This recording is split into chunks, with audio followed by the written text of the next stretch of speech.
How much does it cost to sell a house? Well, that's what we're talking about today, and we are starting right now.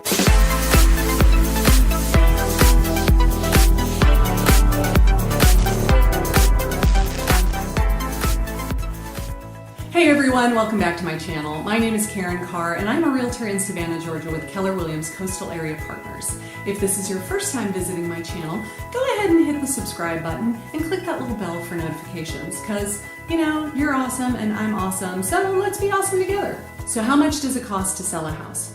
Assuming that you are going to hire a real estate agent, these are the typical expenses that you're going to incur. Number one, you're going to pay the commission to the real estate agents involved in the transaction.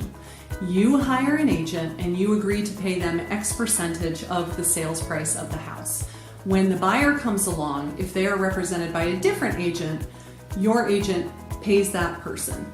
Now, I've done a whole other video about where the commission goes. If you're interested, click that. But just know that we do not keep the whole thing ourselves. We are splitting it with the other agent. We are splitting it with our brokerage. We are paying all of the marketing expenses. So don't go thinking that we're all millionaires, because that's not really how it works. Number two, you will have to pay the property taxes for the time that you lived in the house.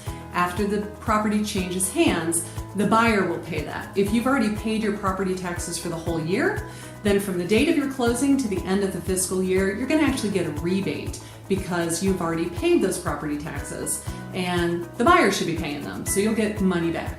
In the Georgia market, it's very common that buyers ask you to pay their closing costs, or at least a portion of it. We have a lot of first-time buyers, and nobody puts 20% down anymore. I mean, people don't have $100,000 just sitting in the bank waiting to buy a house, as a general rule.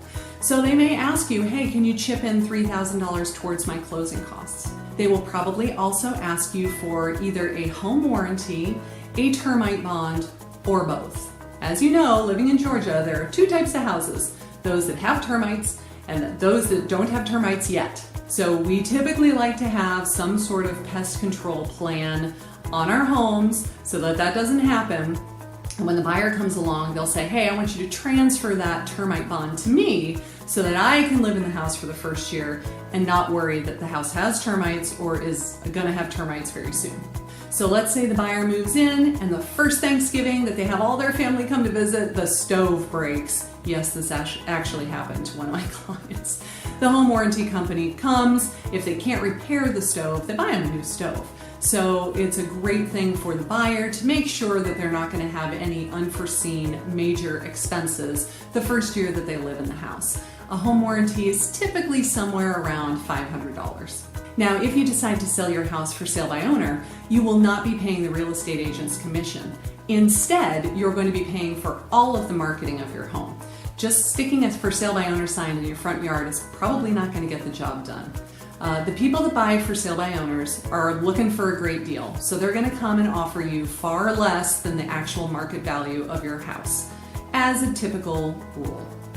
You're going to be paying for the photographer, for the video, for the drone photography, for all advertising. You're going to have to put a nice sign in the yard. You're going to have to show the property every time somebody calls you to make an appointment. So the money that you save in the commission, you're going to be incurring a lot of additional costs in marketing and in time, where it's going to be all on you. You don't have an agent who's doing all the stuff for you. So now you know how much it costs to sell a house. But do you know what your home is valued at? Do you know what your market value is? It's not enough to just say, oh, the house down the street sold for blah, blah, blah, because half the time that number is not really accurate.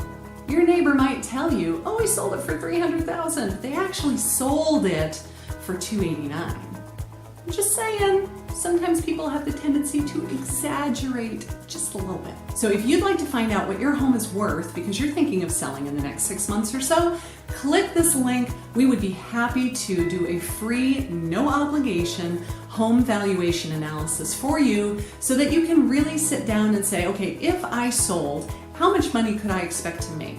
Because that's a big factor in deciding, is now the right time to sell or should I wait a year or two? Thank you so much for watching, and I will see you on the next one. So now you know how much it takes,